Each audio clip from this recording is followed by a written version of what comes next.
one thing that I've been doing in my tour repeatedly, when I talk about the first chapter of my book, which is Stand Up Straight with Your Shoulders Back, it's a discussion of hierarchies and their eternal nature, right? Because my claim is, and it's not my claim, I think it's mere fact, that organisms that have to cooperate and compete with other organisms of their type inevitably arrange themselves into hierarchies, and that's been going on for so long, which is at least 300 million years, that our nervous systems have adapted to hierarchies as if they're a permanent element of being, right? More permanent than trees, like seriously permanent.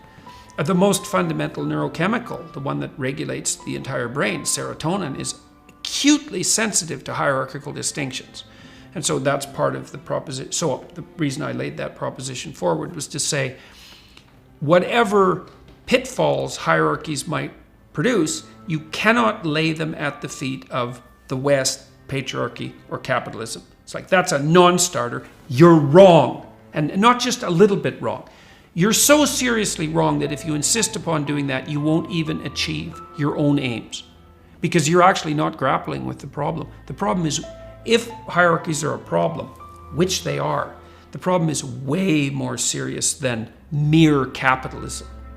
It's way deeper. And if you're actually interested in rectifying the negative consequences of hierarchies, then you're going to have to get a lot more sophisticated than your idiot Marxism. So part of the elaboration of that argument is, well, hierarchies are inevitable because we have to solve complex problems and we have to solve them socially. And when you implement a solution to a complex problem socially, you produce a hierarchy because some people are better at the implementation than others. So there's a hierarchy of competence, and then there's a hierarchy of distribution of the spoils. And in both of those hierarchies, you get a disproportionate clumping of resources at the top and dispossession at the bottom. It's in the nature of hierarchies. So what's the left for? The left is to remind those who are benefiting from the hierarchies that the hierarchy comes at a cost. And the cost is the clumping of people at the bottom. And that's an eternal cost, and it's not trivial. And so that's what the left should be properly focused on. The left should be providing the voice of those who are dispossessed by hierarchies. And the right should be saying, yeah, but the damn hierarchies are necessary. And they're not only necessary, but they're also productive. Then the left says, yes, but they tilt towards tyranny, and they can be occupied inappropriately by people who are playing games of power. Fair enough, the right has to take that into account. The hierarchy can rigidify and is likely to do that, and it can be taken over by people who are corrupt, and that's likely to happen. And so, but it's okay because the dialogue can work out. The right can say, well, yeah, we need the damn hierarchies and they need to be buttressed, and the left can say, yes, but they have to be maintained properly so they don't deteriorate and degenerate. And I think that's ancient wisdom. I think the ancient Egyptians had figured that out in their symbolic representations.